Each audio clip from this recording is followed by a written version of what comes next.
आज के मेहमान हैं हमारे रेनबो चैनल पर मारूफ शायर और उत्तर प्रदेश सरकार के वित्त एवं लेखा सेवा के वरिष्ठ पदाधिकारी। साथ ही आप उत्तर प्रदेश निर्वाचन आयोग में संयुक्त मुख्य निर्वाचन अधिकारी के पद पर इस समय कार्य कर रहे हैं, आदरणीय मनीष शुक्ल जी। शुक्ल जी, आपका स्वागत है हमारे स्टूडियो में। बहुत बहुत नमस्कार चतुर्वेदी साहब, आपको बहुत धन्यवाद, आकाशवाणी को बहुत धन्यवाद और एफएम रेनबो को बहुत धन्यवाद कि यहाँ पे आपने आज मुझे आने का मौका दिया और इतने सारे जो हमारे देशवासी इस चैनल के ज़रिए हमसे जुड़े हुए हैं उनसे रूबरू होने का मौका फराहम किया। बहुत शुक्रिया, नमस्कार।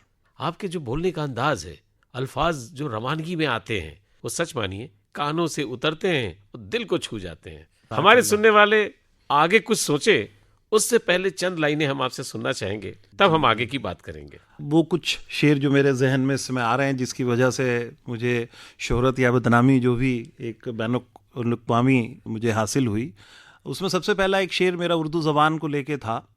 यूँ कहा था कि बात करने का हंसी तौर तरीक़ा सीखा, बात करने का हंसी तौर तरीक़ा सीखा, हमने उर्दू के बहाने से सलीक़ा सीखा।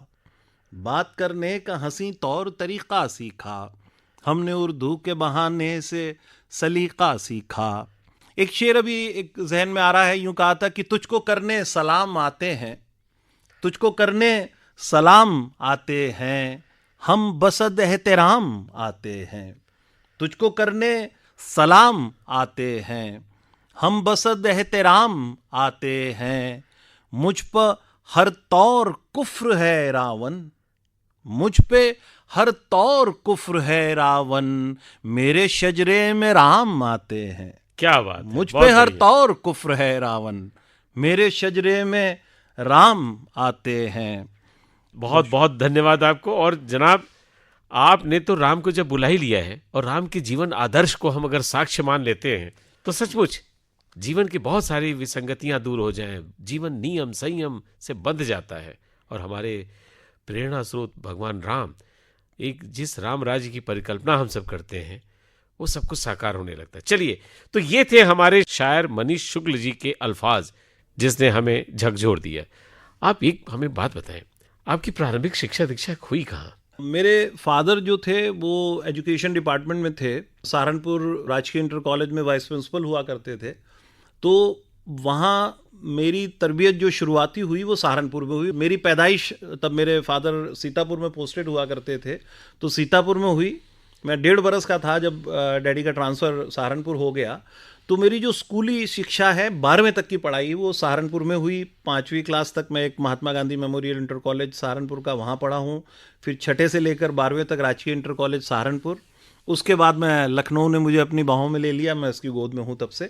तो वो जो एक्चुअली वक्त करता है परवरिश, बरसों हादसा एकदम नहीं होता, एक शेर है किसी मारूफ शायर का। ये सब चीज़ें प्रकृति गढ़ती है। वहाँ पे मुझे शुरुआती जो एक एटमॉस्फेयर था सहारनपुर का, एक बहुत ही अच्छा रिच कल्चरल एटमॉस्फेयर, और ज़्यादातर मेरे यार दोस्त उसमें मुस्लिम गैर मुस्लिम सब थे। तो ये जो ज़बान का शीन काफ है वो बहुत बचपन से ही दुरुस्त हो गया। टोक देते थे दोस्त, यार ही टोक देते थे। जैसे मैंने बोल दिया कि भाई उस रोज़ तू आया था, तो एक मैं फर्स्ट क्लास में पढ़ता था, मेरा एक दोस्त था फैसल, उसने कहा ये रोज़ क्या होता है, उस रोज़ बोलो। तो ऐसे घर में जो काम करने वाली जो हाउसमेट्स होती थी, वो एक दिन मैंने किसी को बोला, मैंने कहा वो जीने पे चढ़ के जा रहे थे, तो एक कमबख्त जीना क्या होता है, जीना बोला जाता है। तो वो बचपन में ही तलफ़्फ़ुज़ सुधरता रहा। फॉर्चुनेटली मेरे पिताजी को और माताजी को बहुत शौक़ था शायरी का। डैडी खुद भी लिखते थे, कभी ऐसे प्रोफेशनली नहीं पढ़ते थे।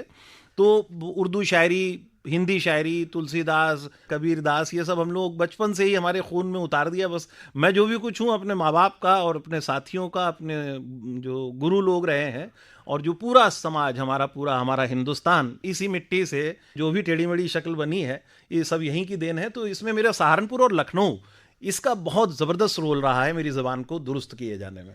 हम आपकी जीवन संस्मरण से बहुत सारी अभी बातें सुनेंगे, लेकिन तब तक हो जाए एक संगीत, वो भी आपकी पसंद का। क्या सुनना चाहेंगे आप? जी बेशक, अभी फौरन मेरे जहन में एक बहुत प्यारा सा गाना है किशोर जी का गाया हुआ, जिंदगी के सफ़र में गुजर जाते हैं जो मकाम। बेहद मीनिंगफुल, बहुत बामानी गाना है और मैं अक्सर इसको सुनना पसंद करता हूँ। अगर आप वो सुना दें तो बड़ी मेहरबानी हो। आइए सुनते हैं शुक्ल जी की पसंद का ये। आज हमारे साथ स्टूडियो में हैं एफएम मेहमान मनीष शुक्ल जी, एक जाने माने शायर, ख्याति लब्ध शायर जो प्रशासनिक पद पर एक जिम्मेदारी का निर्वाह भी कर रहे हैं।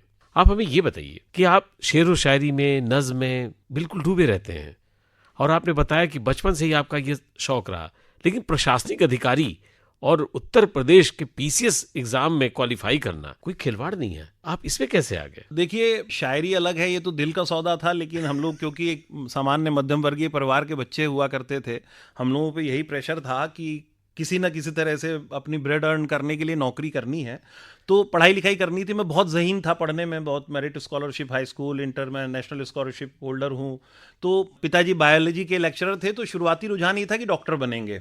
लेकिन मेरे बड़े भाई जो इस समय उपनिदेशक हैं, प्राणी उद्यान है अपना, चिड़ियाघर, डॉक्टर हैं, वाइल्ड लाइफ के शेर चीतों का इलाज करते हैं, he is a veterinary senior. तो वो क्योंकि उधर मेडिकल फील्ड में थे, तो पता नहीं मेरा मन थोड़ा सा विमुख हुआ, और एक लखनऊ से इलाहाबाद की यात्रा के दौरान एक नया ताज़ा लड़का सेलेक्ट हुआ था IRS में, उसको मिला था, तो वो मेरे से बातचीत, भारतीय राजस्व सेवा, तो वो बात करने लगा मुझसे ऐसी ट्रेन में, तो मुझसे कहने लगा क्या करना है, कि डॉक्टरी करना है। तो दिमाग मेरा चेंज हुआ। उसके बाद से समाज में देखता था गड़बड़ी सड़बड़ी, तो समझ में आया कि डॉक्टर बन के शायद ज़्यादा ना कर पाए, इस सिस्टम के अंदर पार्ट होके बने। तो पढ़ाई के साथ साथ हमारी शायरी भी चलती रही। कभी शायरी में ये नहीं सोचा था कि प्रोफेशनली शायर होंगे। आज भी मुझे लगता है, डर लगता है ये कहने में, आप लोग कहते हैं शायर हैं, मुझे अंदर से झिझक होती कि पता नहीं ईश्वर ने बनाया भी है कि नहीं शायर। शायरी मेरा शौक है, लेकिन अब रोजी रोटी करनी थी। अब कबीरदास इतने बड़े संत थे, लेकिन आखिर तक अपनी खड्डी में बैठे रहे, वो अपना कपड़ा बुनते रहे।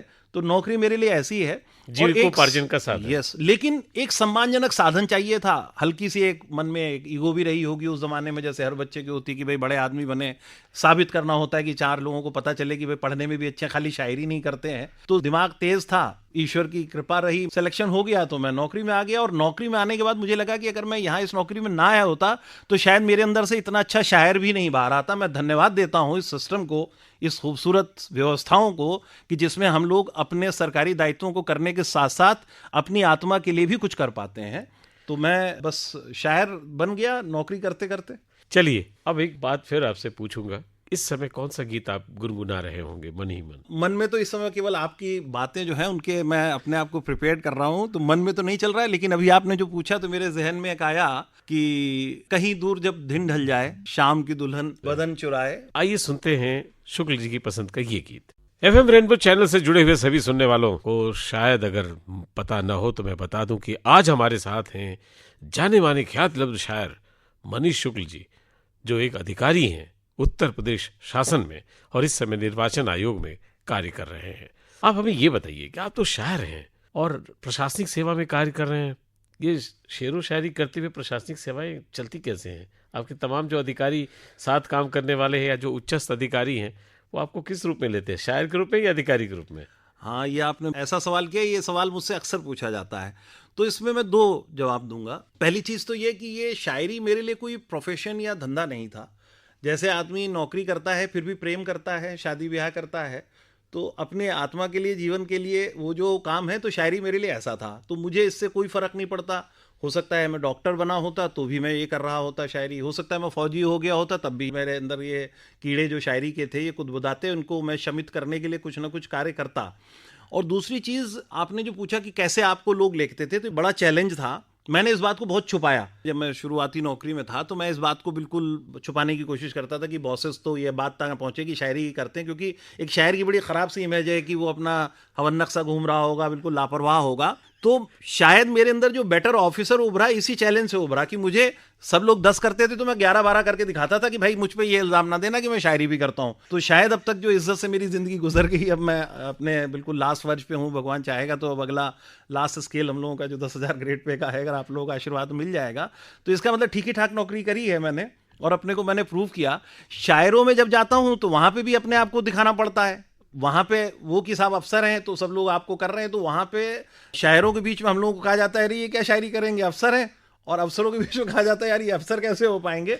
तो मेरे लिए बड़ा चैलेंज था, लेकिन ईश्वर की कृपा रही, मेरे सिस्टम ने मुझे भरोसा किया, मेरे जो भी सीनियर ऑफिसर्स थे उन्होंने मुझ पर बहुत भरोसा किया।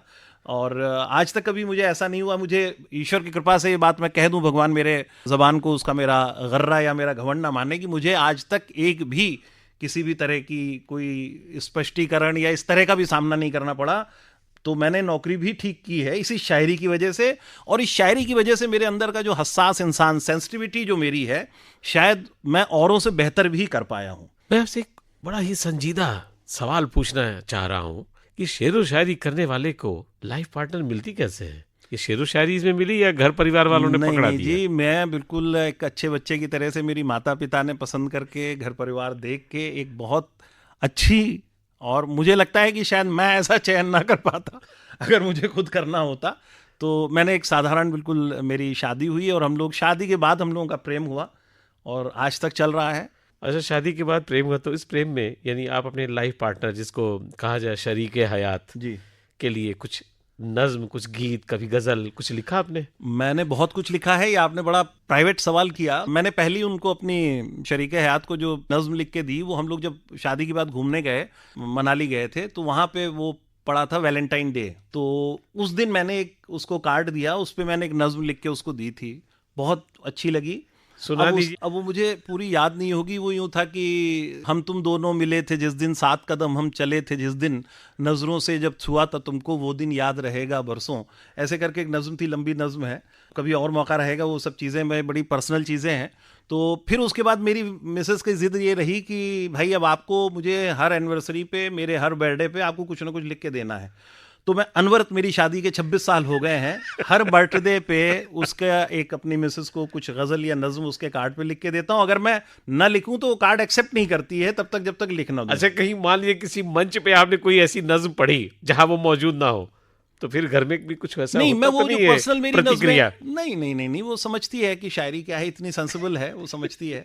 और सबसे बड़ी चीज़, आदमी का सामने जो आपके अमाल होते हैं वो तो सामने दिखते हैं ना, मुंह से आदमी कुछ भी कहे। हम लोग चलिए, साथ में गुजार रहे हैं आप जिंदगी, तो वो जानती है। गीत इस समय आप गुनगुनाइए ताकि हमारे सुनने वाले भी ये समझ सके कि एक शायर अपनी शरीके हयात के लिए भी कुछ गा सकता है। कौन सा गीत डेडिकेट करेंगे उनको? आपकी नजरों ने समझा प्यार के काबिल मुझे, दिल की है धड़कन ठहर जा, मिल गई मंजिल मुझे। ये गीत आप सुना दें। आपकी अर्धांगनी के लिए ये गीत सुनते हैं। हमारे साथ हैं इस समय एक मारूफ शायर मनीष शुक्ल जी, और शुक्ल जी की दुनिया बड़ी ही रंगीन है, खुशगवार है, हर दिन सपनों से लबरेज है। सपने देखते हैं, कागजों पे उड़ेल देते हैं लफ्जों को, और बन जाती है एक बढ़िया सी नज्म या गजल या शायरी के लिए तैयार हो जाता है ढेर सारा सामान। आप हमें ये बताइए, कुछ ऐसी चीज जो आपको दर्द, आपकी पीड़ा, आपके एहसासात को कहीं बहुत ही भड़काती हो, आप तड़प के रह जाते हो कि मैं कुछ कर नहीं पा रहा हूँ इसके लिए? मुझे किसी की भी पीड़ा ऐसे ही तड़पाती है। अगर वो सड़क पे पड़ा हुआ कुत्ता देख लूं परेशान हाल, तो मेरे दिल पे वैसा ही अंदर से होता है कि इसके लिए हम क्या कर सकें। जब मैं इंसानों को देखता हूं, ख़ास तौर से छोटे छोटे बच्चों को, और स्पेशली जब हम लोगों की गाड़ियां चौराहों पे गुजरती हैं, मैं बच्चियों को देखता हूं, वो एक कपड़ा लेके वो जो मांगने लगती हैं, तो मैं तसव्वुर करता हूं कि हम अपने घरों की बच्चियों को कितने प्रोटेक्शन में पालते हैं और ये लोग कैसे जीती हैं। और शायद ये सारा सिलसिला इसी सोच विचार से शुरू हुआ कि अल्टीमेटली हम, ये सिस्टम में कुछ ना कुछ गड़बड़ हो रहा है कि इंसान के बच्चा पैदा होके, एक बच्चा उसी गाड़ी में घूम रहा है उसी सड़क पे, और एक बच्चा छोटा सा उसी एज ग्रुप का जो उसको स्कूल जाना चाहिए और उसको ज़िंदगी की तमाम खुशियाँ उसे भी नसीब होनी चाहिए, वो नहीं मिल रही हैं। तो ये एक बहुत बड़ा प्रश्न चिन्ह था। आज के मेहमान हैं एफएम रेनबो चैनल पर एक मारूफ शायर मनीष शुक्ल जी। मनीष शुक्ल जी से हम उनके जातीय जिंदगी, यानी उनके व्यक्तिगत जिंदगी से जुड़े हुए सवाल, और तमाम लोगों से जो जुड़े हुए हैं वो, उन सब के लिए कुछ न कुछ सवाल पूछ रहे हैं। अब हम आपसे ये जानना चाहेंगे कि पत्नी को तो आपने प्रसन्न करने के लिए ये संकल्प ले लिया कि हर समय नज्म लिखेंगे, गीत लिखेंगे, तुम खुश रहना और हम माला माल रहेंगे, लेकिन बातचीत से पता चला अपने पिताजी अपनी माँ को भी बहुत चाहते थे, उनके लिए कुछ लिखा आपने? हाँ, मैंने मदर के लिए भी लिखा है, उनके पास कहीं महफूज होगा भगवान की कृपा से। पिताजी अब नहीं है दुनिया में, माँ हैं। मैंने अपनी बेटी के लिए लिखा है, बेटे के लिए लिखा है। एक पिताजी वाली नज़्म है, मुझे इस समय याद है जी। वो मैं आपको सुना देता हूँ। मैंने उनके जन्मदिन पे लिख के दी थी, ये बहुत ज़माने पहले की, शायद 96 की बात है, 1996 की। यूँ था कि याद है मुझको कैसे मेरे हाथों ने, याद है मुझको कैसे मेरे हाथों ने वो हाथ पकड़कर पाँव बढ़ाना सीखा था। याद है मुझको कैसे मेरे हाथों ने वो हाथ पकड़कर पाँव बढ़ाना सीखा था। कैसे इस मुंहजोर ज़बां की लर्जिश ने आवाज़ के संग आवाज़ मिलाना सीखा था। कैसे मेरे कदम बगावत करते थे और फिर कैसे कदम मिलाना सीखा था। याद है मुझको, याद है मुझको उन पुख्ता बाहों की वो गर्मी, मेरे दिल में यकीन कहीं भर जाती थी, कैसे एक आवाज़ तुम्हारी सुनने पर सब आवाज़ें बेमानी हो जाती थीं, कैसे बदन की सौंधी सौंधी खुशबू से सारे दिन की थकन कहीं खो जाती थी। याद है मुझको आंखों के चश्मे के सारे वो नंबर, याद है मुझको आंखों के चश्मे के सारे वो नंबर, मेरे कद के साथ जो बढ़ते जाते थे, माथे की हर शिकन वो चेहरे की झुर्री, मेरी हर ख्वाहिश के सदके जाते थे, कैसे मेरा बदन बचा हर मौसम में और कैसे वो कांधे झुकते जाते थे। पता है मुझको, बहुत सुंदर। पता है मुझको मेरे ऊपर कर्ज है वो हर एक नंबर, पता है मुझको मेरे ऊपर कर्ज है वो हर एक नंबर, हर झुर्री हर शिकन से मेरा नाता है, उन झुकते कांधों पे मरहम रखना है, उन झुकते कांधों से मेरा वादा है। दुआ है मेरी रहे उम्र भर सर पर मेरे ये साया, दुआ है मेरी रहे उम्र भर सर पर मेरे ये साया, और साए की वुसअत हर दिन बढ़ जाए, फलक पे जितने तारे उतनी हो सांसें, गर मुमकिन हो उम्र भी मेरी लग जाए, दुआ है मेरी। बहुत सुंदर, बहुत खूब। एक पिता के लिए इससे बेहतर एक औलाद की ख्वाहिश नहीं हो सकती। एक समर्पण, एक त्याग, यूँ कहे कि आज की तारीख में ये बहुत मुश्किल से मिल रहा है। मैं इसलिए कह रहा हूँ शुक्ल जी कि बहुत सारे शहर में वृद्धाश्रम चल रहे हैं जहाँ लोग अपने माँ बाप को डाल आते हैं। वहाँ पर आप जैसे संतान ने अपने माता पिता को निहाल कर दिया होगा। चलिए, इससे जुड़ा हुआ कोई गीत इस समय आपके दिमाग में आ रहा है? आपने जो बातचीत की, मेरा जहन जिस तरफ चला गया, तो अभी एक गाना मेरे जहन में आ रहा है कि ये तो सच है कि भगवान है, धरती पे रूप माँ बाप का भगवान की पहचान है। वो अगर आप सुना दें तो। आइए सुनते हैं अच्छा सा गीत जो आपके मनोभाव को भी कहीं न कहीं छू जाएगा। आज हमने अपने स्टूडियो में बुला रखा है उत्तर प्रदेश निर्वाचन आयोग के संयुक्त मुख्य चुनाव अधिकारी मनीष शुक्ल जी को, जिनको अपने पद से नहीं लेकिन समाज, देश, दुनिया में एक ख्याति लब्ध शायर के रूप में माना जाता है। ये बताइए कि आप जब जाते हैं देश विदेश में बहुत सारे मंचों पे और शेर व शायरी करते हैं, नज्म पढ़ते हैं, गज़ल भी आप गुनगुनाते हैं लोगों के सामने, कैसा लगता है आपको उस समय? मुझे सबसे ज़्यादा खुशी उसी समय मिलती है। मैं हेवंस में फील करता हूँ जब मेरे अंदर से कुछ चीज़ क्रिएट हो रही होती है। जब मैं गज़ल कह रहा होता हूँ सबसे ज़्यादा मैं अंदर आनंदित होता हूँ। और जब कभी आप जैसे सुधी लोग मिल जाते हैं जो उस कविता को सुन के उसके मर्म तक पहुँच जाते हैं, उसी सतह पे उनका जहन पहुँच जाता है जहाँ पे मैं रह के मैंने क्रिएट किया है, तो मुझे सबसे ज़्यादा उस समय खुशी मिलती है। और शायद मैं अपनी ज़िंदगी में सबसे खुशगवार मौके वही अपने तसव्वुर करता हूँ जिनमें मैंने अपने हिंदुस्तान और हिंदुस्तान के बाहर अपने चाहने वालों के बीच में अपने कलाम को पेश किया है। सबसे खूबसूरत पल होते हैं मेरी ज़िंदगी के वो। एक सबसे महत्वपूर्ण सवाल, सब कुछ करते हैं आप, लेकिन आपके सरकारी कामकाज में गोपनीयता, गांभीर्यता और तो और एक बड़े उच्च अधिकारी के जो गुण हैं उनको भी साथ साथ आपको संजीदा बनाए रखना पड़ता होगा। इस मुश्किल से कैसे निपटते हैं आप? अगर आप सच्ची गंभीर शायरी कर रहे हैं और संजीदगी से उसके साथ लगे हुए हैं तो इन दायित्वों को निर्वहित किए जाने में कोई अड़चन नहीं आती है। जब आप तमाशा करेंगे, कोई पॉलिटिकल एजेंडा आप लेके शायरी करेंगे, कोई सामाजिक किसी तरह का विद्वेष लेके आप शायरी करेंगे, धार्मिक विद्वेष लेके शायरी करेंगे, तो ज़रूर आपके उन कलाम से आपके सरकारी कार्यों में अड़चन आएगी। मुझे तो लगता है कि शायद मैं बेहतर सरकारी अफसर इसलिए बन पाया क्योंकि मैं शायर हूँ, और मैं अच्छा शायर इसलिए हो पाया क्योंकि मुझे इस बात का हमेशा ख्याल रहता है कि मेरे साथ एक हमारी पूरी उत्तर प्रदेश सरकार की गरिमा यहाँ पे मंच पे खड़ी हुई है। अगर मैंने ज़रा से भी गलती हुई, कोई ज़रा सा भी कुछ गलत हुआ, तो हमारी सरकार की गरिमा को ना ठेस पहुँचे, ये हमारी पहली जिम्मेदारी है, क्योंकि मेरी रोज़ी रोटी यही है और रोज़ी रोटी ईश्वर होता है। तो मैंने अपनी नौकरी को हमेशा ईश्वर की पूजा की तरह किया है और उसी चीज़ को मैं मेंटेन रखने की कोशिश करता हूँ। यूट्यूब चैनल्स में मेरे तमाम वीडियोस पड़े हुए हैं, किसी में भी आप ये नहीं पाएंगे देख के कि मैंने अपने जो सरकारी पद है उससे इस तरह से नीचे रह के कभी कोई शायरी पेश की हो। आप इतने अच्छे अल्फाज फूलों के मानिंद आपके मुंह से झड़ते हैं, जिसमें उर्दू, अरबी, टर्की सब कुछ आता है। लगता नहीं कि आप अपने नाम को सार्थक कर पाते हैं मनीष शुक्ल, क्योंकि आमतौर पर लोग समझते हैं कि किसी खास व्यक्ति विशेष या समुदाय विशेष के लिए ये जुबान है। माफ कीजिए, मुझे लगता है कि ये एक मिसकंसेप्शन है कि हम लोगों ने एक ज़बान को किसी पर्टिकुलर मज़हब से जोड़ दिया है, क्योंकि उर्दू एक वाहिद ऐसी चीज है जिसपे हम हिंदुस्तानी होने के नाते गर्व कर सकते हैं। ये कहीं किसी अरब मुल्क में नहीं पैदा हुई, किसी और गैर मुल्क में नहीं पैदा हुई। इसी दुआबे की मिट्टी से, जहाँ से हिंदी की खड़ी बोली हजरत अमीर खुसरो से शुरुआत होती है, तो वही जब रस्मुल खत पर्शियन का अपना लेती है तो उर्दू कही जाने लगती है, और जब वो देवनागरी लिपि हो जाती है तो हिंदी की खड़ी बोली हो जाती है। अगर आप उर्दू साहित्य का इतिहास पूरा विहंगम दृष्टि डालिए, उसमें तमाम पंडित दयाशंकर नसीम, पंडित बजनैन चकबस से लेकर फिराक गोरख, राम प्रसाद बिस्मिल तो हैं ही, और अभी तक आते आते इतने लोग हैं, खासतौर से ब्राह्मण और कायस्थ, इन लोगों का बहुत बड़ा योगदान है। अगर आप अकेले फिराक साहब को माइनस कर दीजिए तो उर्दू शायरी, उर्दू पूरा लिटरेचर एकदम मुंह के बल गिर जाएगा। आचार्य रामचंद्र शुक्ल ने जो काम हिंदी साहित्य के लिए किया, पूरा हिंदी साहित्य का इतिहास जो एक तरह से दर्ज करके उसको पूरा एक शेप दिया, ठीक वही काम फिराक गोरखपुरी साहब ने उर्दू गद्य और पद्य के इतिहास पे अपनी कलम चला के किया हुआ है। जो कंट्रीब्यूशन मुस्लिम शायरों का है उतना ही गैर मुस्लिम शायरों का है।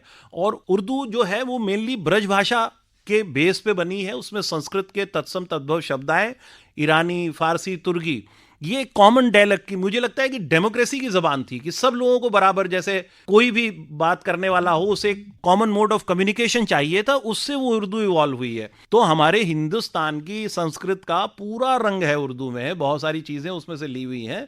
तो ये कोई आश्चर्य की बात नहीं है, कोई विद्वान आदमी ही कर सकता है, भले ही वो शुक्ल हो या उसका नाम किसी और मजहब के साथ हो सकता है, इसमें कोई दिक्कत नहीं है जबान को जानने में। चलते चलते कोई गीत जो आपकी पसंद का? एक बहुत सुंदर सा गीत है हिंदी का, भाषा की बात हुई तो मेरा जहन वहां पहुंच गया कि फिल्मी गाने भी जो हैं, एक गाना है नवकल्पना नवरूप से रचना रची जब नारी की, वो अगर आप हमें सुनवा दें हमारे सुनने वालों को तो बहुत मेहरबानी होगी। क्या संदेश होगा आपका हमारे सभी सुनने वालों के लिए? मेरे उस्ताद हैं जनाब फरहत एहसास साहब, उनका 2 शेर मैं आपके सामने संदेश के रूप में देना चाहूँगा जी। कि वो है ना, वो 2.5 आखर प्रेम के पढ़े सो पंडित होए, वही कबीर दासी का संदेश है, दूसरी जबान में दूसरे तरीके से कहा गया है कि अगर उससे मोहब्बत है तो हिम्मत क्यों नहीं करते, अगर उससे मोहब्बत है तो हिम्मत क्यों नहीं करते, किसी दिन उसके दर पे रक़्स वहशत क्यों नहीं करते, इलाज अपना कराते फिर रहे हो जाने किस किस से, इलाज अपना कराते फिर रहे हो जाने किस किस से, मोहब्बत करके देखो ना मोहब्बत क्यों नहीं करते। क्या बात है। तो मुझे लगता है कि अगर हम लोग प्रेम की भाषा सीख लें तो इससे बड़ा संदेश कोई नहीं है। सब समस्याओं का जड़, सबका मूल यही है कि हम एक दूसरे के साथ सबको मानव मात्र मानते हुए, सभी में परमात्मा का वास मानते हुए, सभी को प्रॉपर इज्जत दें, सभी के साथ समान व्यवहार करें, जो कि भगवत गीता का संदेश है कि ज्ञानी वो है जो ब्राह्मण, चांडाल, कुत्ते और गौ में संदर्शी है। तो अगर आप समदर्शिता रख लीजिए सभी के साथ और प्रेम के साथ व्यवहार कीजिए तो किसी नियम कानून की, किसी फोर्स की जरूरत ही नहीं पड़ेगी, सब अपने आप हो जाएगा। मारूफ शायर मनीष शुक्ल जी को आप सुन रहे थे। शुक्ल जी, आप हमारी स्टूडियो में आए और आपने अपना बेशकीमती समय हमारे सभी सुनने वालों के लिए दिया, अपने मैसेजेस दिए, संदेश दिया, इसके लिए हमारी तरफ से बहुत बहुत धन्यवाद, शुक्रिया। आकाशवाणी परिवार आपका आभारी है। मैं आपका आभारी हूँ कि आपने इतने ऐतिहासिक जगह पे मुझे बुलाया और मुझे सम्मान दिया, ताकि मैं अपने देशवासियों के बहुत बड़े समूह से, जिन तक मेरी आवाज़ अब तक नहीं पहुंची होगी, उनसे जुड़ने में सक्षम हो पाया। आप सभी लोगों का बहुत बहुत धन्यवाद और बहुत शुभकामनाएं।